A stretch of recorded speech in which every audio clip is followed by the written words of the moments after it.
saya pun harus sangat berhati-hati. Cobaan saya adalah dalam hal kesetiaan. Kesetiaan prinsip, kesetiaan pengajaran, kesetiaan waktu, kesetiaan ideologi, dan kesetiaan filsafat yang disandarkan dan ditumbangkan, ditundukkan kepada pikiran Kristus. Karena banyak hal yang dapat mengecohkan kita.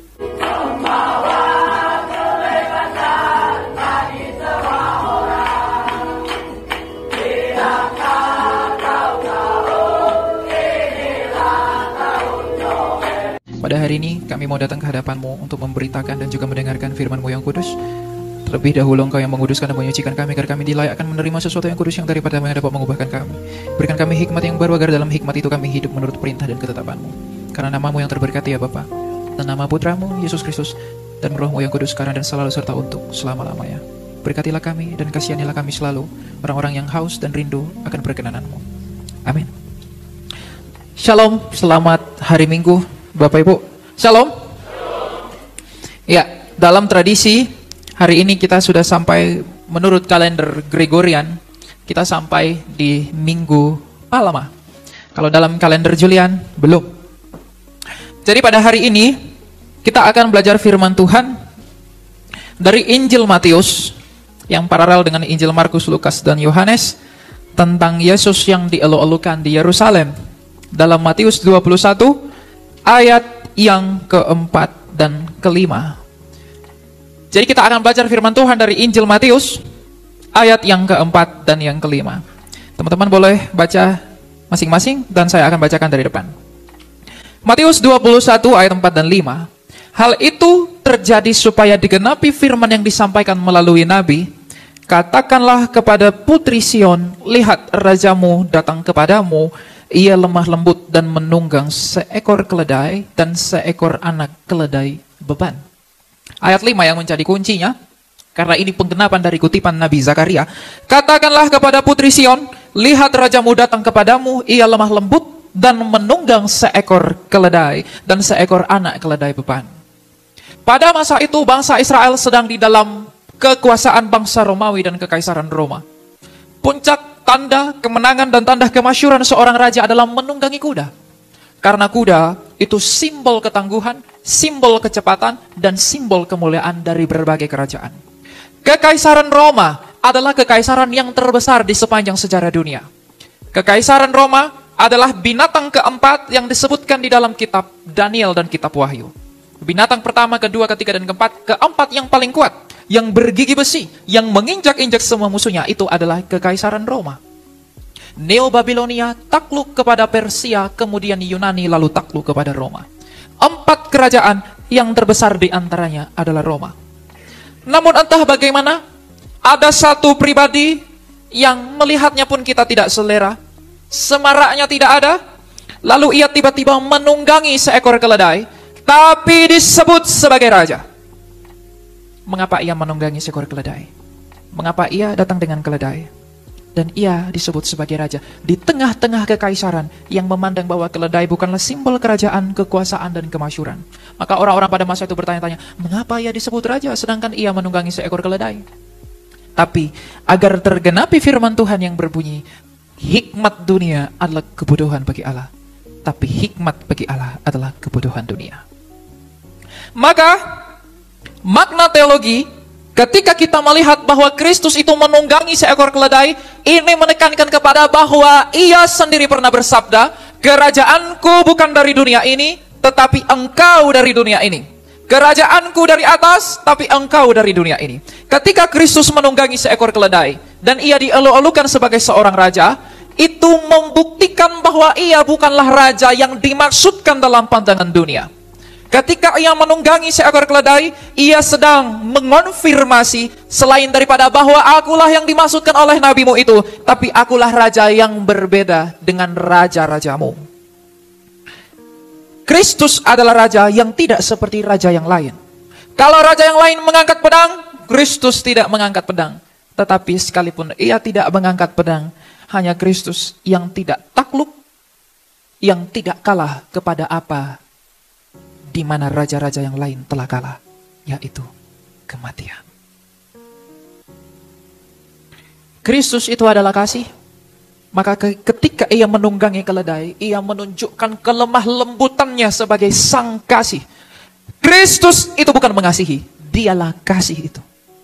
Maka perintah dia, agar engkau bisa bersama-sama dengan aku, kasihilah seorang akan yang lain. Jadi ketika Kristus menunggangi keledai, ini menunjukkan kepada kita, sekalipun ia raja yang tak berkebinasan, sekalipun dia adalah penguasa semesta, sekalipun ia adalah yang empunya segala sesuatu yang kita sebut milik kita, tapi ia datang di dalam cara yang dipandang hina oleh orang pada masa itu. Yang dengan demikian Kristus mau mengajarkan saya dan kamu, jadilah pribadi yang bukan untuk menyenangkan orang-orang dunia, tetapi agar kita mengerti apa kehendak Allah. Kristus menunggangi keledai itu memiliki arti bahwa kamu harus berbeda dengan dunia. Sebagaimana ia telah berbeda dengan dunia. Ia menjadi terang karena sungguh-sungguh ia adalah terang ketika ia bersabda, akulah terang dunia. Dan kamu pun dan saya pun dipanggil oleh dia, bukankah kamu adalah garam dan terang dunia? Sebagaimana ia berbeda, ia bukanlah raja yang kejam yang membawa pedang, tetapi ia adalah raja yang lemah lembut dan tidak membawa pedang. Ia bukanlah raja yang menunggangi kuda, tapi ia adalah raja yang menunggangi keledai. Ketika dinyatakan demikian, maka ia berbeda dengan penguasa dunia, maka memang benarlah ia adalah terang yang dari atas. Maka kamu pun dan saya, jikalau saya dan kamu mengaku sebagai pengikutnya dia raja yang lemah lembut itu, maka saya dan kamu harus berbeda dengan dunia. Kalau kamu sama dengan dunia, kalau saya sama dengan dunia, maka kita tidak pantas menyebut diri kita Kristen. Kalau siapapun berpikir bahwa dengan menjadi Kristen aku bisa menyamakan diriku dengan dunia, perdamaian dengan dunia adalah permusuhan terhadap Allah. Dan perdamaian dengan Allah adalah permusuhan dengan dunia. Ada begitu banyak orang Kristen, apalagi anak-anak muda yang Kristen. Engkau berpikir bahwa dengan kamu menjadi Kristen, engkau bisa bersatu, engkau bisa berdamai, engkau bisa menjadi sama seperti dunia yang dengan cara itu engkau bermaksud mengasihi Allahmu. Maka Kristus mengajarkan dengan cara yang berbeda. Tidak.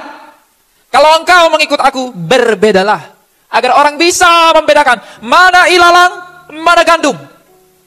Ilalang dan gandum sampai kepada Maranatha itu akan bertumbuh bersama-sama. Tetapi pada akhirnya ilalang akan dibakar dan gandum akan dituai dan disimpan ke dalam lumbung-lumbungnya. Kalau kita dan kamu adalah gandum, maka kamu akan dituai oleh pemilik kebun anggur itu yang adalah Bapa melalui Kristus dan akan ditempatkan di langit bumi baru. Tapi kalau engkau dan saya adalah ilalang, engkau akan dibuang ke dalam api sebagaimana ilalang engkau juga membuangnya. Karena itu tak berguna. Ketika Kristus menunggangi keledai sebagai yang lemah lembut, bukan sebagai raja yang seperti beradik kuasa. Ketika ia menunggangi keledai, tidak menunggangi kuda. Namun orang-orang menyebut ia raja di dalam seruan itu. Maka ia berbeda dari dunia ini. Maka kalau saya dan kamu mengaku mengikut dia, berbedalah dengan dunia ini. Kalau siapapun yang berpikir bahwa dengan mengikut Kristus ia bisa menjadi sama dengan dunia, maka Kristus yang kamu imani itu palsu. Sebab memang banyak Kristus-Kristus palsu. Hamba Tuhan pun, kalau saya sebagai hamba Tuhan yang melayani Tuhan, namun saya tidak meniru kerendahan hati Kristus, saya tidak meniru kelemah lembutan Kristus, saya tidak melihat keradikalan Kristus akan kebenaran, namun saya menjadi sama dengan dunia, saya mengkompromikan iman yang benar itu demi perdamaian dengan dunia, maka saya lebih keji daripada kamu yang mendengarkan saya. Sebab ada tertulis, kalau ya katakan ya, kalau tidak, katakan tidak. Jadi kalau siapapun yang mengaku mengikuti Kristus, ia harus menjadi berbeda dengan dunia. Yang paling banyak salah paham tentang frasa ini adalah anak-anak muda. Ketika ia mau mengikut Kristus, ia mengenakan pakaian yang ia pikir layak, tetapi pada akhirnya itu akan mengkhianatinya. Anak-anak muda, pikirkanlah pakaianmu. Apakah pakaianmu akan mengkhianatimu ketika engkau mati? Apakah pakaianmu akan mengkhianatimu seturut dengan apa yang keluar dari mulutmu dengan perkataan firman, pujian, penyembahan dan lain sebagainya yang kamu lakukan kepada Kristus Tuhanmu itu? Kalau kamu tidak lemah lembut, kalau kamu tidak punya kasih, kamu tidak mengikuti Kristus. Mengikuti Kristus, menjadi lemah lembut, memiliki kasih bukan berarti seperti orang yang di sosial media bilang, ngomong tuh soft spoken. Lemah lembut artinya saya menjadi soft spoken. Tidak boleh ngomong kuat-kuat. pelan terus. Kalau begitu maka Kristus bukan lemah lembut. Bagaimana dia ngomong di hadapan 3.000 orang? Lemah lembut yang dimaksudkan dalam hal mengikut Kristus adalah hati yang memiliki keibaan kepada orang yang belum mengenal kebenaran, yang olehnya ia dapat diselamatkan. Hati yang lemah lembut adalah yang menaruh perhatian kepada orang miskin, kepada orang sakit, kepada orang lemah, kepada orang yang tak punya apa-apa. Di mana ada orang sakit, di mana ada orang miskin, di mana ada orang lemah, di mana ada orang tak punya pakaian, kesanalah Tuhan pergi. Jadi jikalau hatimu tidak memperdulikan orang-orang yang demikian itu, maka engkau tidak sedang bertuhankan Kristus dari Nazaret. Kalau engkau melihat saudaramu butuh sesuatu, tapi engkau mengabaikannya, saudaramu ada yang miskin, saudaramu ada yang butuh bantuanmu, tapi engkau acuh tak acuh, maka betapa kejinya engkau menyebut dirimu Kristen. Hati yang lemah lembut seturut dan sebagaimana Kristus telah memberikan teladan bagi kita adalah memperdulikan keselamatan jiwa orang-orang yang ada di sekelilingmu. Jadi anak-anak muda, kalau kamu memang mengikuti Kristus, kalau kamu memang sungguh-sungguh mengaku bahwa Kristus adalah Tuhanmu, jadilah lemah lembut. Milikilah kasih yang dengan demikian kamu akan menjadi lemah lembut. Tapi bagaimana wujud dari kelemah lembutan saya? Seperti yang Kristus telah nyatakan, percayalah kepadaku. Maka dengan cara itu kita pun sebagai pengikutnya dia berseru, percayalah kepada Kristus agar engkau hidup. Percayalah kepada dia agar engkau menang. Percayalah kepada dia agar jiwamu beroleh pemulihan. Kalau kita melakukan hal yang seperti itu, maka benarlah engkau lemah lembut. Kalau saya tidak melakukan apapun, saya mengaku saya mengikuti engkau ya Kristus, saya mengasihi engkau ya Kristus, saya begitu mencintai engkau wahai anak Daud, tapi saya tidak melakukan apa yang dia perintahkan untuk saya. Sebab ada tertulis dalam Yohanes 15, jikalau engkau mengasihi aku, engkau pun pasti melakukan perintahku. Perintah Kristus apa? Kehendak Allah apa? Agar semua orang diselamatkan. Bagaimana cara orang diselamatkan? Melalui Injil dalam Kisah 4 ayat 12. Jadi kalau kita adalah lemah lembut, artinya kita mengikuti kemauan Tuhan kita, maka lakukanlah penginjilan. Kalau kamu tidak iba melihat orang belum mendengarkan Injil, engkau tidak lemah lembut.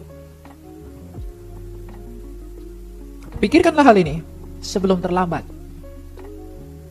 Karena ketika kita semua berdiri di hadapan tahta pengadilan Kristus yang menakutkan itu, lalu ia menanyaimu, wahai engkau anakku, aku telah melimpahi engkau berbagai kasih karunia, tapi apakah yang sudah engkau lakukan buatku?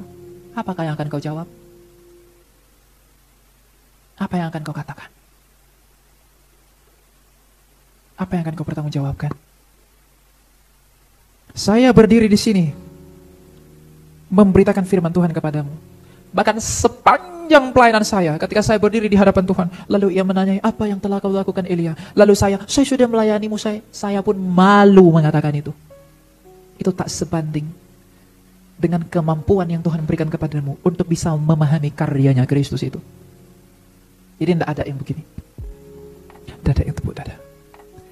Karena Tuhan tidak perlu melihat apa yang keluar dari mulutmu, tapi ia melihat hatimu, sebab ada tertulis dalam hikmat Amsal bahwa jagalah hatimu dengan segala kewaspadaan, karena dari situ terpancar kehidupan. Maka milikilah hati yang lemah lembut. Kalau kita ngomong soft spoken, tapi hatimu keras, tidak mau menundukkan diri kepada perintah Kristus, tidak mau menundukkan diri kepada apa yang dia mau, itu tidak berguna. Tapi kalau hatimu lemah lembut, lalu ucapanmu keras, ucapanmu lantang memperkatakan tentang siapa Kristus, maka berbahagialah engkau.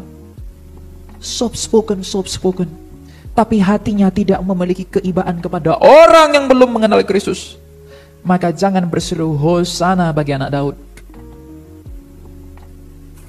Hal ini harus diperhatikan semua orang, bukan hanya orang kaya tapi juga orang miskin, bukan hanya tuan tapi juga hamba, bukan kepada yang tua namun juga orang yang muda. Karena semuanya pada hari kebangkitan akan ditanyai menurut urutannya masing-masing.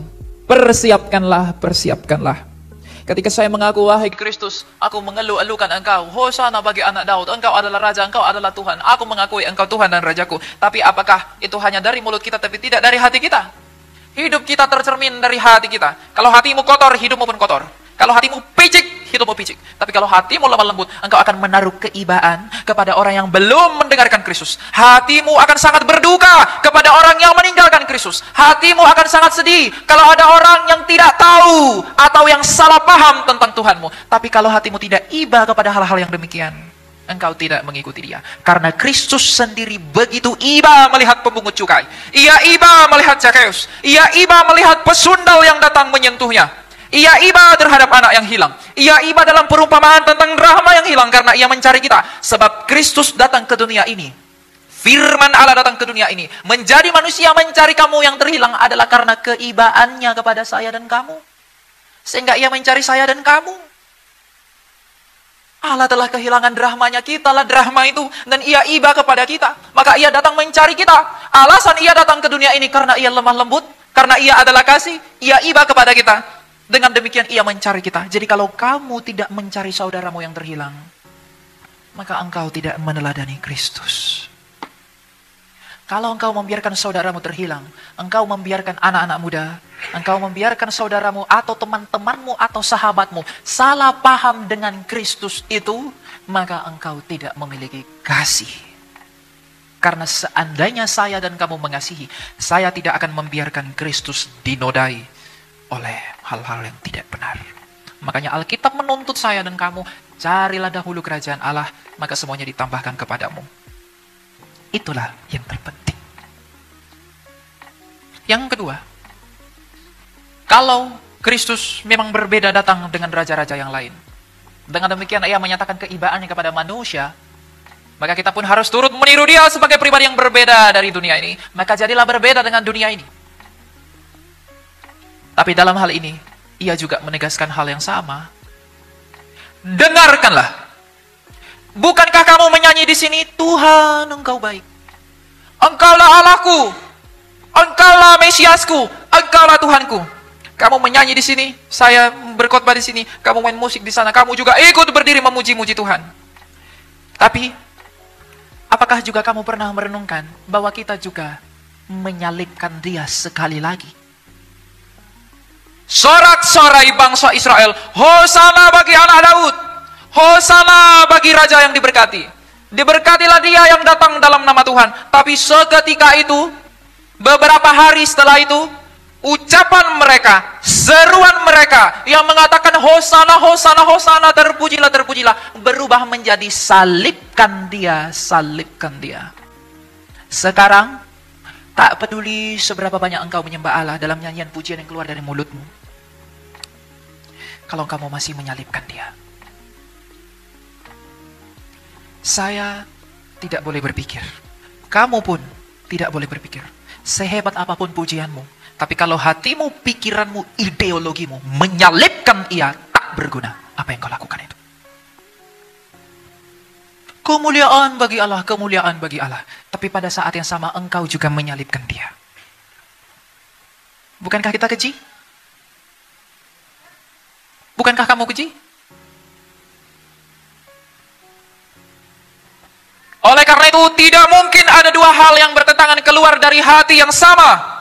Tidaklah mungkin kebenaran dan kesesatan. Tidaklah mungkin kebenaran dan kesalahan. Itu lahir dari satu orang yang benar.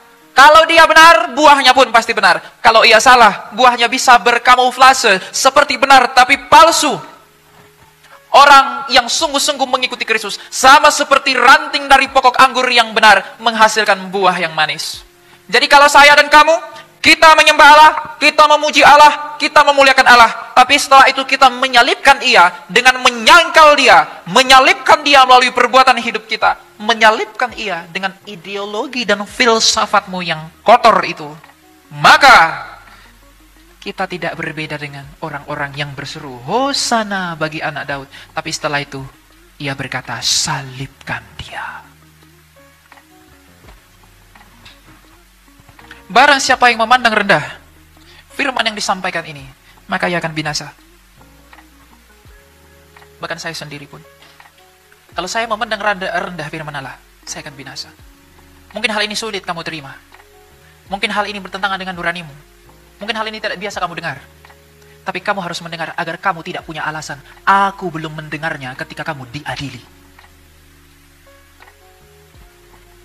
Atau mungkin kamu sudah pernah mendengar, maka pada hari ini ditegaskan kembali. Agar siapapun tidak punya alasan yang akan mengatakan, aku belum mendengarkan kabar itu. Aku belum mendengarkan kebenaran itu. Sekarang engkau telah mendengarkannya. Maka, bersiaplah akan pengadilan Tuhan. Renungkan, refleksikan dalam hati kita masing-masing. Apakah kita berseru bahwa Dia adalah Raja? Apakah kita berseru bahwa Dia adalah Tuhan kita? Apakah kita berseru bahwa Ia adalah Mesias kita? Tetapi kita juga menyalipkannya dengan pikiran kita yang sia-sia. Anak-anak muda, dia datang ke gereja, Tuhan baik. Keluar dari gereja, ia pergi dengan teman-temannya. Ketika teman-temannya salah paham dengan Tuhannya, ia membiarkannya, maka engkau menyalipkannya lagi. Ketika orang-orang meminta pertanggungjawaban atas pengharapan yang ada padamu, engkau memilih diam dan tidak mau memberitahu Kristus karena engkau malu, maka apakah engkau mengikut Kristus? Dan apakah pujianmu itu berarti? Anak-anak muda harus lebih waspada, karena anak-anak muda adalah bunga gereja.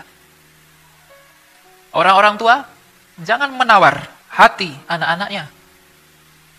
Saya rindu sekali anak-anak muda ini mengerti kedalaman Injil, mengerti kedalaman karya dan misteri salibnya Kristus. Bagaimana Ia mati, bagaimana Ia di dalam kubur, bagaimana Ia telah bangkit. Tanpa pengertian akan itu, kalau engkau hanya mendengarkan khotbah-khotbah berkat-berkat dan lain sebagainya, engkau akan tawar hati dan tak akan punya pengharapan. Saya bertemu dengan orang yang punya harta ratusan triliun.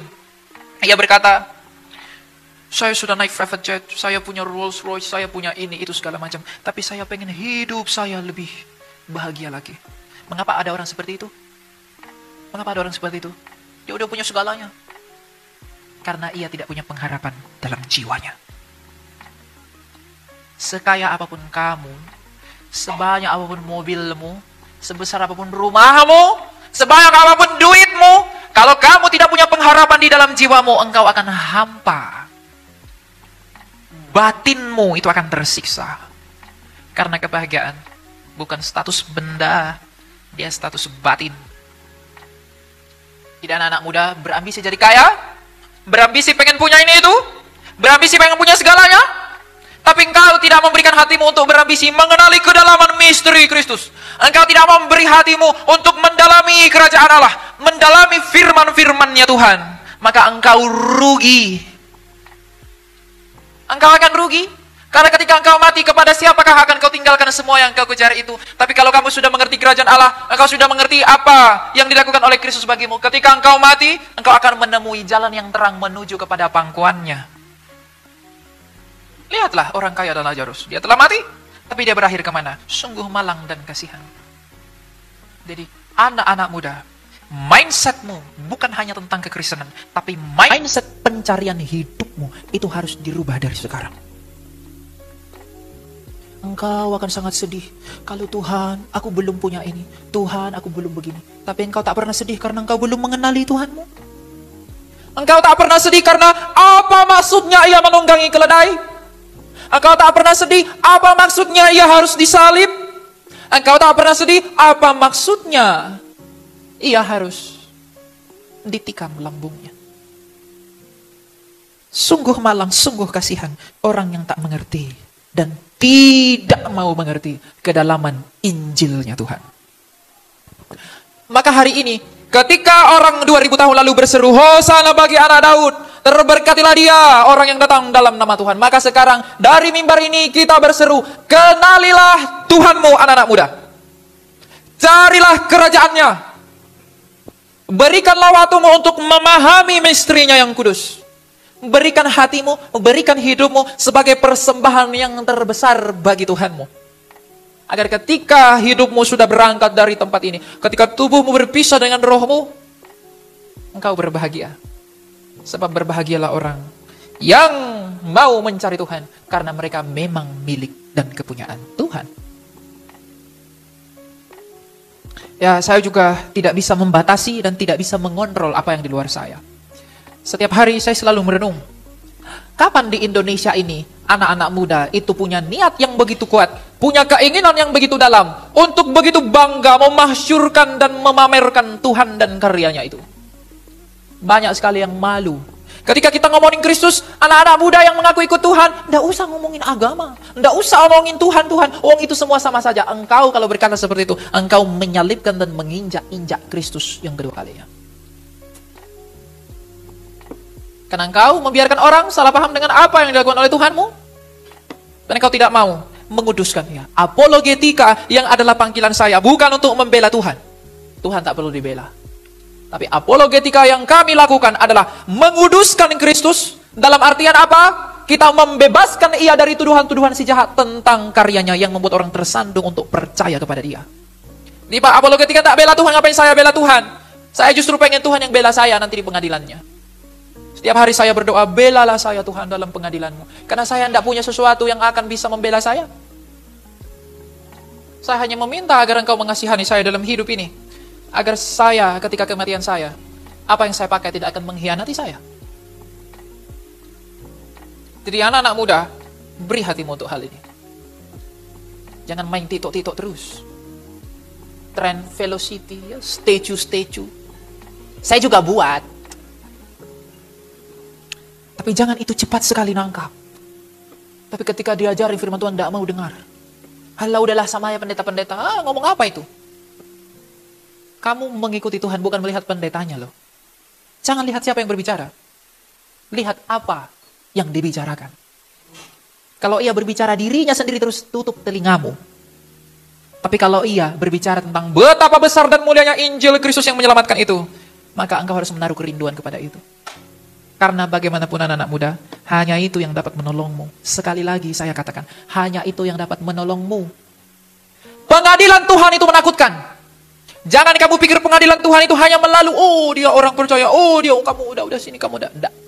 Pemisahan itu akan terjadi sejak sekarang. Makanya Kristus pernah berkata apa dalam Matius 19 ayat 30. Namun banyak orang yang pertama akan menjadi yang terakhir. Dan yang terakhir akan menjadi yang pertama. Saya pun harus sangat berhati-hati. Cobaan saya adalah dalam hal kesetiaan. Kesetiaan prinsip, kesetiaan pengajaran, kesetiaan waktu, kesetiaan ideologi, dan kesetiaan filsafati yang disandarkan dan ditumbangkan, ditundukkan kepada pikiran Kristus. Karena banyak hal yang dapat mengecohkan kita. Maka berjuanglah. Berserulah hosana, termulialah nama Kristus. Tapi jangan salibkan dia dengan ucapanmu juga. Yang sia-sia tentang Kristus. Berserulah hosana kemuliaan bagi anak Daud. Tapi jangan salibkan dia dengan cara hidup kita. Anak-anak muda, ingatlah akan kematianmu. Kamu jangan terlena akan kemudaanmu. Banyak orang muda telah mati, lebih muda darimu sudah mati. Tapi apakah yang dapat mereka lakukan yang sudah mati itu? Tidak bisa berbuat apa-apa. Maka benarlah kata Tuhan kita, di luar aku, engkau tidak dapat berbuat. Tapi kalau kita di dalam dia, menyerahkan pikiran hati kita, prinsip kita kepada prinsipnya dia, maka ketika engkau di dalam dia, apapun yang terjadi dalam hidupmu, bahkan ketika pun engkau mati, maka engkau akan menemukan jalan pulang ke pangkuan Bapamu. Sebab ia telah pergi menyediakan tempat. Karena ia telah berdoa, supaya di mana ia berada, kamu pun dan saya berada di sana. Untuk itulah kita semua dipanggil. Renungkanlah ini. Kamu pulang dari sini, ini mall, ya. Jadi kamu pulang dari sini, yang di dalam pikiranmu jangan belanja dulu. Tapi renungkan tadi itu. Apa yang sudah saya perbuat bagimu, yang kusoraki sebagai rajaku.